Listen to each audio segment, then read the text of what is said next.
피가 거꾸로 솟구쳐나는 콩석호의 소굴로 쳐들어갔다. 그 노인네가 암살의 배후일 거라고 확신했기 때문이다. 하지만 그는 그곳에 없었구나는 그의 부하들에게 분풀이를 해야만 했다. 나의 정리 이후 콩석호는 나의 실력에 분노와 공포로 얼굴이 창백해졌다. 그의 오른팔이 보고하기를 난장판은 모두 구정만이 꾸민 일이라고 했다. 구정만이 무슨 음모를 꾸몄든 콩석호는 그를 절대로 성공하게 두지 않을 것이다. 그 훈화와 흥주는 오경숙의 집으로 돌아가 조사했다. 그곳에서 우리는 총을 받은 사람들의 주소 목록을 발견했다. 우리는 모든 주소가 문백이 언급했던 그 신비로운 웹사이트에서 나왔다는 것을 빠르게 알아차렸다. 총기 밀매범들은 그 웹사이트에 바이러스와 추적 장치를 설치했다. 그리고 나서든 꼴이 오싹한 결론이 머릿속을 스쳤다. 밀수업자들은 무작위로 사람들에게 총을 보낸 것이 아니었다. 그들은 특히 사회에서 가장 절망적인 사람들, 오경숙 같은 우울증 환자이석 같은 버림받은 자글이고 불의의 피해자들을 표적으로 삼았다. 분명 누군가가 이 사람들을 이용해 혼란을 야기하고 한국을 언제든 폭발할 수 있는 화약고로 만들려 하고 있었다. 다음날 밤나는 여전히 문백을 병원에서 보았다. 오경숙을 간호하기 위해 아직 남아있는 그를 보고 호기심이 생긴 나는 왜 자신을 돕는지 물었다. 문백은 가슴 아픈 이야기를 들려주면 후를 감기 전에 선행을 하고 싶다고 말했다. 그는 자신이 누구보다 고통을 잘 이해한다며 어린 시절부터 그의 삶은 지옥이었다고 말했다. 그는 어머니에게 버림받고 장기 밀매 조직에 넘겨졌다. 5살 때 그들은 그의 왼쪽 눈을 팔아버렸고 지금 그의 눈은 이식된 것이다. 10살 때 그는 미국 인신매매범들에게 팔려갔고 거기서 그의 다른 신체 부위들도 계속해서 적출되었다. 하지만 FBI가 급습했고 그는 구조되었다. 문득 연민의 감정이 솟아났다. 자신보다 더 비참한 삶을 사는 사람이 있다는 생각을 하니 참으로 쓰라렸다. 동시에 학교에서는 규진이 침착함을 유지하려 애쓰고 있었다. 그는 송준을 향한 분노를 참지 못했지만 아직 군대에 가지 않았기 때문에 소총을 다룰 줄 몰랐다. 그는 단지 기회를 기다리고 있었던 것이다. 하지만 송준은 그를 놓아주지 않았다. 그 건달은 면도날을 움켜쥐고 규진의 등을 베었고 그 순간 규진은 통제할 수 없는 분노에 휩싸였다. 그날 밤가면을 쓴 구정만은 병원에 잠입했다. 그는 수십 명의 부하들에게 쓴맛들 보게 했던 나에게 복수하러 왔다. 그는 엘리베이터에서 나를 발견하고 공격하려 했다.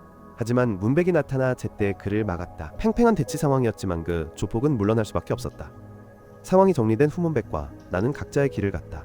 하지만 문백이 몸을 돌리자 마자 외국인들이 다가왔고 끔찍한 진실이 드러났다. 오랫동안 내 곁을 지켰던 남자는 모든 혼란의 배후에 있는 주범이었다. 사회에서 가장 절박한 사람들에게 총을 보낸 것은 바로 문백이었다. 그것도 몇 자루만 보낸 것이 아니었다. 그의 조직은 김윤수 패거리에게 소총 한 트럭 분량을 보냈지만 쿠데타가 그의 계획을 망쳐버렸다. 그리고 나는 그의 눈에 아주 큰 가시라는 것이 증명되었다. 그가 다음 계획을 짜내느라 고심하는 동안 부하 중 한 명이 입을 다물지 못하고 계속 떠들어댔다. 문백은 차갑고 생기 없는 눈으로 다가와 망설임 없이 그를 쏘아 죽였다. 영화는 20년 전 문백이 미국에서 아이였을 때의 장면으로 돌아간다.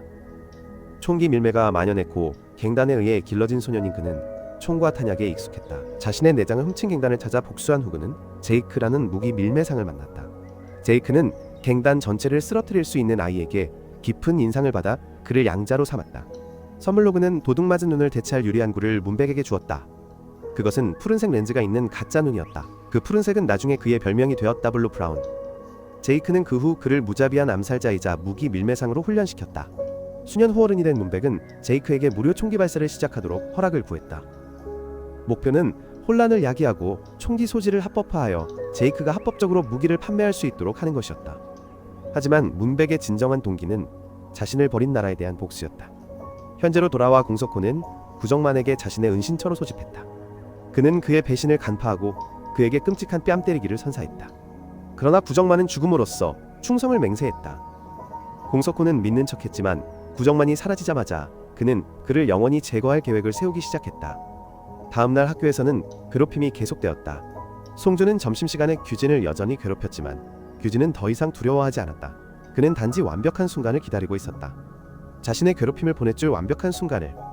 그동안 문백의 부하는 일을 끝내기 위해 자신을 죽이라고 제안했다. 하지만 마쿠의 최종 보스인 문백은 내가 살기를 원했다. 그는 여전히 나와 함께 고양이와 쥐의 게임을 즐기고 있었다. 곧 문백은 규진과 영동이 식사하고 있는 공공장소로 갔다. 그는 규진을 공지로 몰아 그가 보내진 소총을 사용하게 할 계획이었다. 죄책감을 느낀 영동은 송준이 자신을 그렇게 하도록 강요했다고 설명하며 규진에게 자신이 때린 것에 대해 사과했다. 그들이 대화하는 동안 문백의 부하들은 그의 명령에 따라 근처의 라이벌 갱단 사이의 싸움을 일으켰다. 규진과 다른 사람들은 불량배들이 서로를 공격하는 것을 보고 충격을 받았다.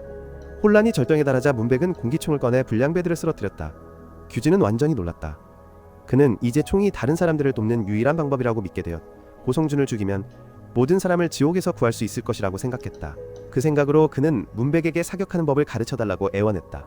문백은 자신이 원했던 것을 정확히 얻었고 기꺼이 동의했으며 피해자였던 영동에게도 수업을 확대했다. 잠시 후 문백은 김윤수가 숨긴 총의 수를 비밀리에 콘서코에게 알렸다. 콘서코는 이 소식에 충격을 받았다. 문백은 구정만이 행동하기 전에 무기를 스스로 배포하라고 말하며 구정만보다 먼저 행동하라고 말했다. 콘서코가 나서기를 기다리는 동안 문백과 그의 부하들은 자신들의 일로 돌아갔습니다. 그는 이 사실을 모르는 나이든 배달원들을 이용해 새로 반입된 총기 소포를 배달하게 했는데 배달원들은 자신이 무엇을 운반하고 있는지 전혀 알지 못했습니다. 한편 규진은 마침내 한계에 도달했습니다. 그는 새로 산 소총과 탄약으로 가득 찬 배낭을 챙겨 학교로 가기 전 마지막으로 어머니를 껴안았습니다. 그는 오늘 모든 것을 끝낼 날이라는 것을 알고 있었습니다. 규진이 가는 길에 문백이 나를 만났습니다. 그 당시 나는 그의 진짜 얼굴을 전혀 알지 못했습니다. 문백은 규진의 이름과 주소를 포함하여 총기 수령인 목록이 적힌 종이를 건넸습니다. 시간이 많지 않다는 것을 깨닫고 나는 즉시 지원을 요청했습니다. 나는 또한 교장에게 학생이 교내에 총기를 가지고 있다는 사실을 경고하며 학교에 전화를 걸었습니다. 끔찍한 마지막 수로 문백의 부하들은 모든 문을 잠그고 열쇠를 숨겼으며 곧 전쟁터가 될 학교 안에 모두를 가두었습니다. 규진이 분노하기 직전한 선생님이 그를 사무실로 불렀습니다. 그리고 운명의 장난처럼 송준의 부하가 규진의 가방을 낚아채 총을 발견했습니다. 당연히 규진은 패닉에 빠졌습니다. 그는 다시 한번 괴롭힘에 무기력한 희생자가 되었습니다. 그러던 중 옆 교실에서 총성이 울렸 고송준과 그의 친구들은 공포에 질려 얼어붙었습니다. 규진이 아니었습니다. 바로 그의 친구 영동이었습니다. 그 역시 총을 받았고 이제는 학교의 모든 사람을 죽일 준비가 된 복수심에 불타는 총잡이가 되었습니다. 학교가 피로 얼룩진 혼돈으로 변화자 영동은 규진에게 권총을 건네며 복수의 시간이라고 말했습니다. 그는 선생님을 포함한 그 누구도 그들을 도와주지 않았기 때문에 그들을 용서할 이유가 없다고 주장했습니다. 하지만 규진은 망설였습니다. 영동은 그의 결정을 기다리지 않고 학생과 교사들이 목숨을 걸고 도망치는 가운데 자신의 학살을 계속했습니다. 혼란이 최고조에 달했을 때 저와 문백은 수십 명이 여전히 도서관에 갇혀있는 학생들을 대피시키기 위해 도착했습니다. 우리는 재빨리 장애물을 설치하고 공포에 질려 웅크리고 있는 학생들과 함께 도서관에 숨었습니다. 송준의 눈에 두려움이 명백하게 드러났습니다. 그는 자신이 괴롭혔던 아이들이 이렇게 잔인해질 수 있다고는 상상도 하지 못했습니다. 그동안 영동은 도서관을 찾아냈습니다. 그는 송준과 그의 친구들을 넘기면 학생들을 보내주겠다고 제안했습니다. 송준은 패닉에 빠져 다른 학생들에게 입을 다물라고 위협했고 교사는 영동을 설득하려 했었다. 하지만 영동은 이미 늦었다고 외칠 뿐이었다. 그는 선생님에게 몇 번이고 도와달라고 애원했지만 아무도 신경 쓰지 않았다. 그러고는 그 선생님을 쏜다. 다른 선택의 여지가 없었던 다른 학생들은 도망쳤고 송준은 자신의 운명에 홀로 맞서야 했다. 영동이 그를 죽이려 할 때 나는 들어가 멈추라고 애원했다. 하지만 그때 총을 든 규진이 나타나 송준을 향해 겨누었다. 그것은 정의를 얻을 유일한 방법이라고 말했던 문백이 준 마지막 밀어붙임이었다.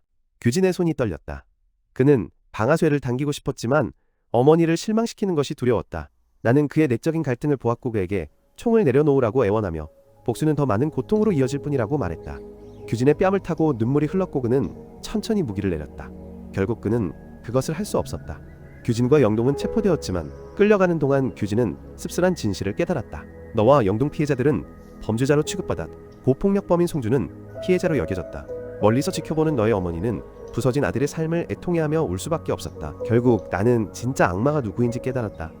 나와 장정호는 단서들을 엮었고 그 모든 것이 문백을 가리키고 있었다. 하지만 경찰이 움직이려 할 때 문백은 사라졌다. 나는 문백의 호화로운 아파트로 갔지만 그곳은 텅 비어 있었다. 방 한가운데에는 나의 이름이 적힌 새 소포가 놓여 있었다. 안에는 문백의 마지막 선물인 장총이 있었고 우리의 싸움이 이제 막 시작되었음을 알리는 냉기 어린 신호였다. 학교 총격 사건의 여파는 혼돈 그 자체였다. 수만 정의 불법 총기가 거리를 배회하면서 한국은 더 이상 안전한 나라가 아니었다. 경찰과 시민 모두 불안에 떨며 긴장 상태에 놓여 있었다. 심지어 지하 세계도 충격에 휩싸였다. 갱단 두목들은 긴급 회의를 소집했지만 총기 출처를 진정으로 아는 자는 공석호뿐이었고 그는 그것을 비밀로 간직했다. 그에게는 새로운 계획이 있었다. 그는 무기를 내게 넘기고 모든 책임을 구정만에게 떠넘길 것이다. 그는 정부가 희생양을 찾고 있다는 것을 알았고 그들에게 그런 임무를 줄 생각이었다. 그는 나와의 만남을 주선했고 김윤수와 구정만이 모든 잘못을 저질렀다고 주장하며 정확히 그렇게 했다. 한편 경찰청에서는 경찰청장이 대통령으로부터 정보군 경찰이 합동특별팀을 구성하라는 직접적인 명령을 받았다. 만약 그들이 실패한다면 대통령은 계엄령을 선포할 준비가 되어 있었고 이는 한국을 북쪽의 독재육과 유사한 버전으로 만들 수 있는 조치였다. 동시에 주 팀장은 며칠 동안 딸과 연락이 닿지 않아 점점 더 불안해졌다. 그가 모르는 것은 딸이 총기 폭력의 혼란을 핑계로 삼은 부동산 사기꾼들에게 속았다는 것이다. 그녀는 집을 사서 독립할 수 있도록 아버지가 준 저축과 연금까지 모두 잃었다. 이제 그 돈은 사라졌고 그녀는 파산과 죄책감에 시달렸다.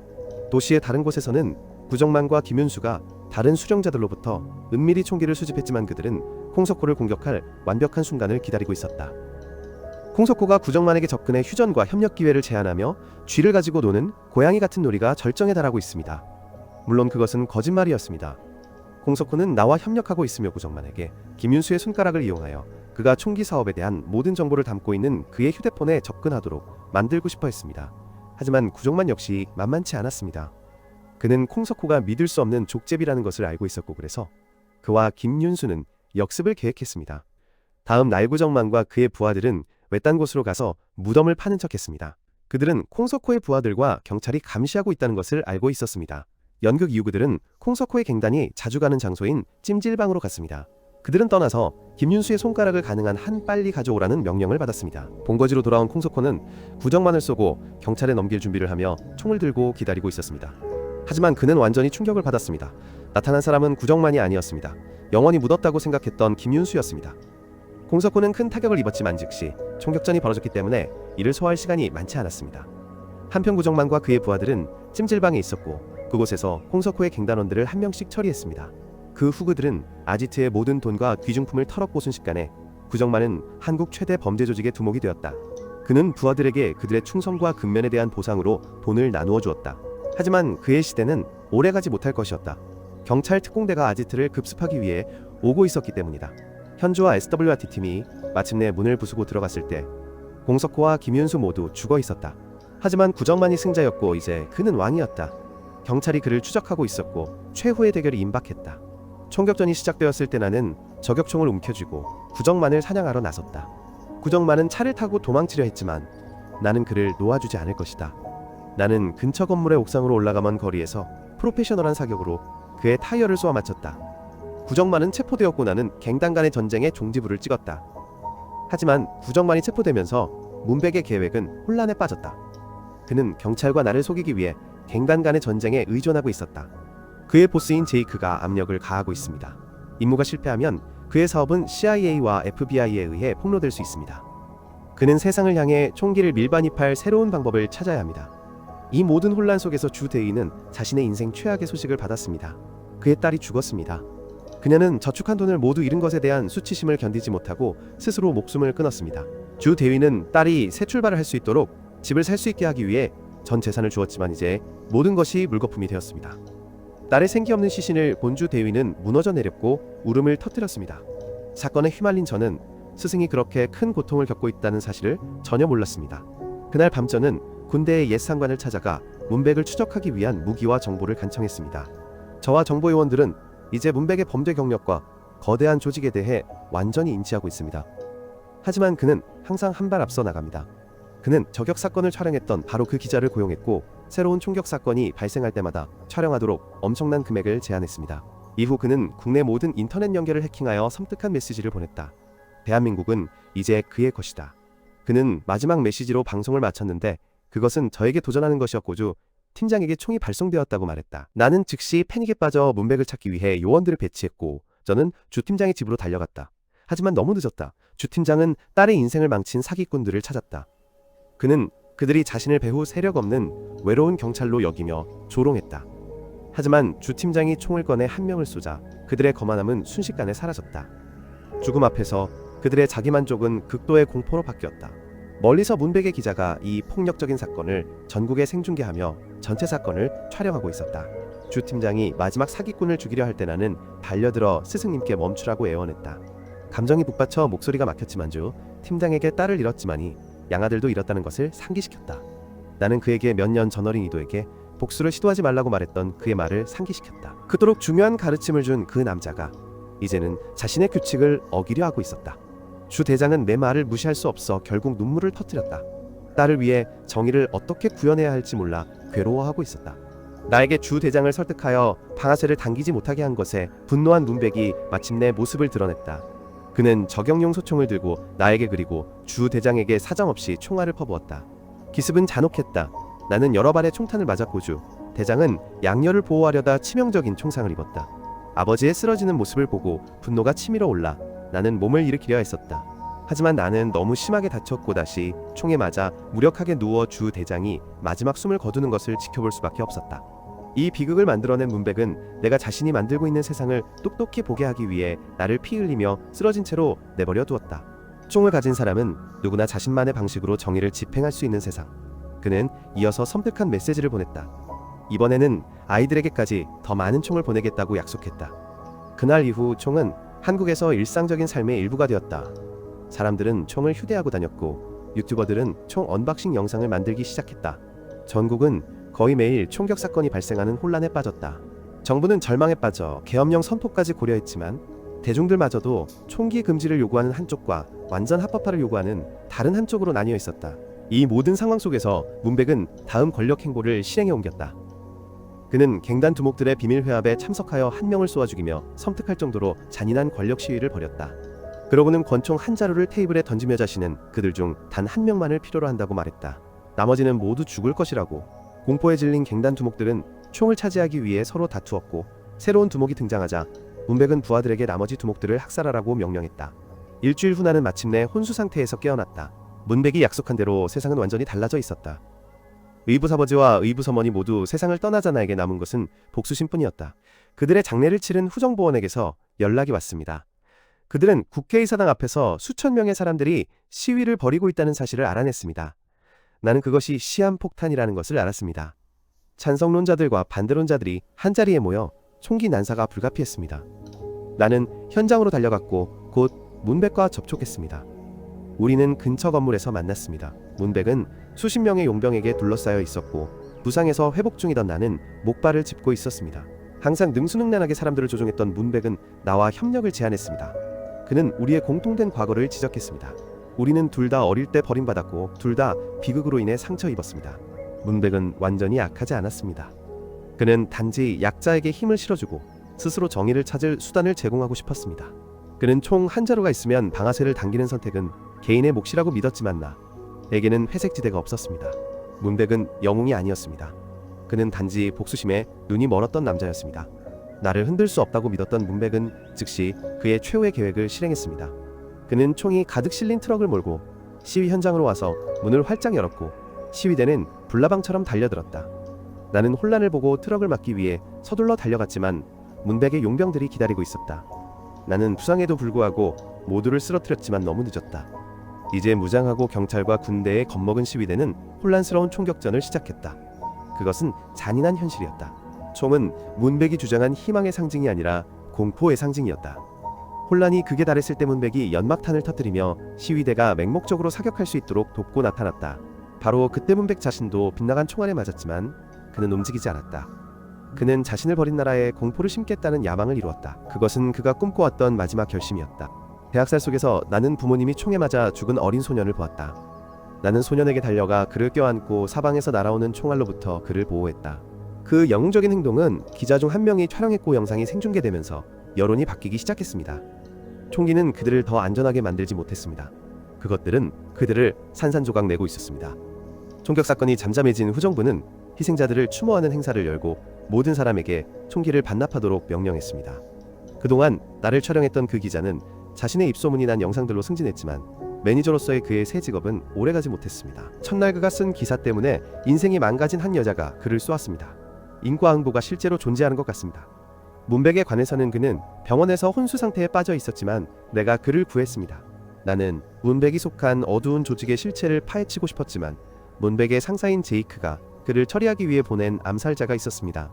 이 장면은 방영되지 않았기 때문에 그의 운명은 미스터리로 남아 있습니다. 마침내 총에 맞아 혼수 상태에 빠졌던 오경숙이 깨어났습니다.